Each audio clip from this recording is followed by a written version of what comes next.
Hello, welcome back to Ask a Monk. Here I have a couple more days before I have to arrange for my travel to America, and I'm going to take some time out to go off and practice alone. But in the meantime, I've got some time to answer a couple of questions. So I'm going back. I'm not going to open Ask a Monk up for new questions because it looks like there's over 100. I can't tell exactly how many questions haven't been answered, but it looks like there's over 100 that I haven't answered. So I think that's enough for a while, and hopefully I'll get through some of them in the next little while.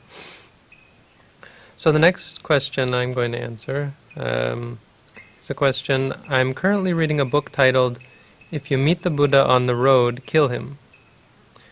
My question is, do you agree or disagree that enlightenment already exists in all of us without having it taught by an outside influence?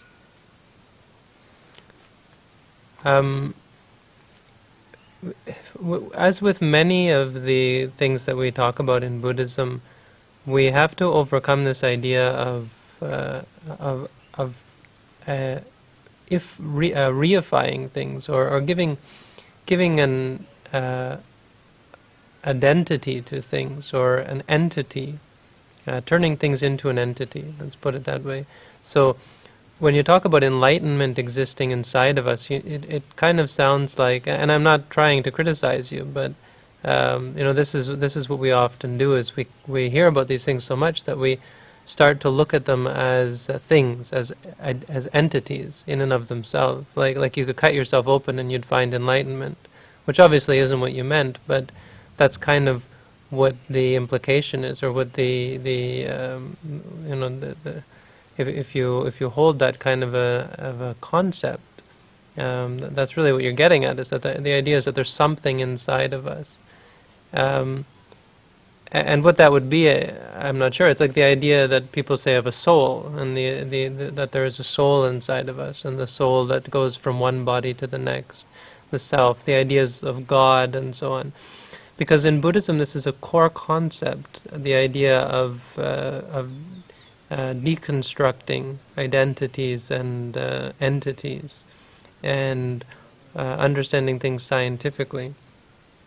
So this is important in this question particularly, because what do we mean by the word enlightenment? And there's the word nirvana, and nirvana is something that we often look at as an entity as well. We think of it as a state or a realm. There's a question coming up about the realm of nirvana, which can really be misleading, because it's really just a name for an experience or a change that occurs.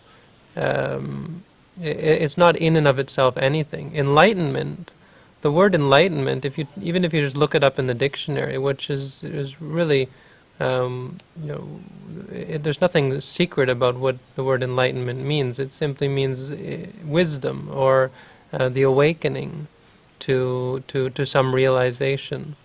So then, in answer to your question, does enlightenment exist inside of us? Well, no, it doesn't, because realization is something that has to come to you. It's something that has to arise. It's not something that is already inside of you.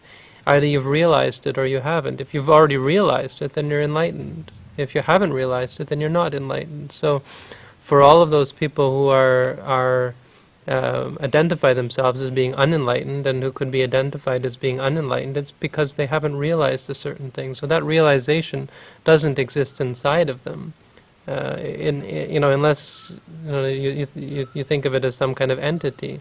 Realization is something that occurs in the mind. It's something that comes to you. There's no secret hidden spot inside of us where it exists. Either you realize something or you don't. So this is one part of the question. The other part is whether you need someone else to enlighten you. And of course the answer is no. You can realize the truth, obviously, by yourself. There's no rules. There's no rules to enlightenment. There's no rules to existence. The universe has a certain nature.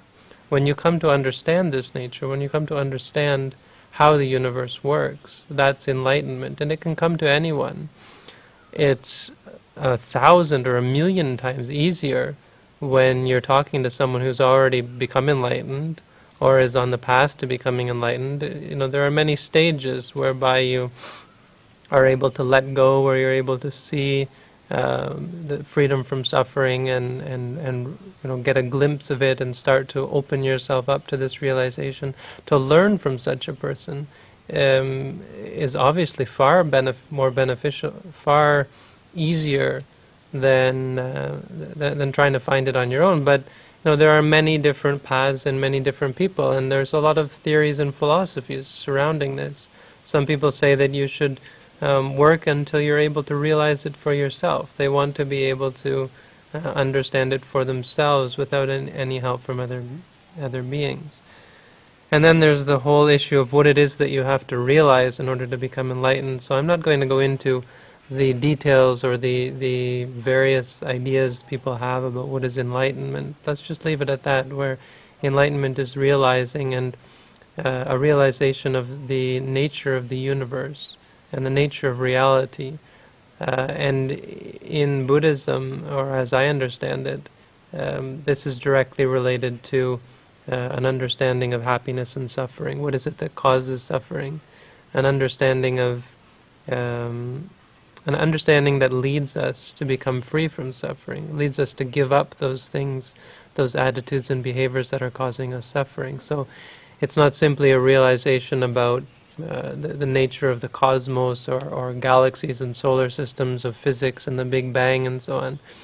It's specifically a realization which frees you from suffering, because there are a lot of realizations and understandings that may not do that. So this is what I understand by enlightenment. And so basically the answer is first of all that no, it doesn't exist inside of all of us, but yes, it can be attained by oneself without another person to guide one. But the point is that it's a lot easier when you have people, friends. It doesn't have to be just a teacher-student relationship. Friends who are also striving for enlightenment, or friends who have gone farther along the path than oneself, can be a great help. And so it's a good question, because I think it's important that we talk and understand what we mean by enlightenment, so that we're not looking around for it or sitting around waiting for it to suddenly appear or so on, or to rise out of its cavity inside of us or something, to open up like as though it were a flower or something. It's a realization, and it comes from study and practice, and study meaning study of oneself and study of reality. As you look at reality and look at your emotions and your addictions and so on, and come to understand them, simply seeing them for what they are, then it's a realization that comes. This is enlightenment. It's a realization that there's nothing worth clinging to, that all of our attachments are not leading us anywhere closer to happiness. They're only leading us to misery, dissatisfaction, and further addiction, onward and onward forever. So I hope that helps. Thanks for the question.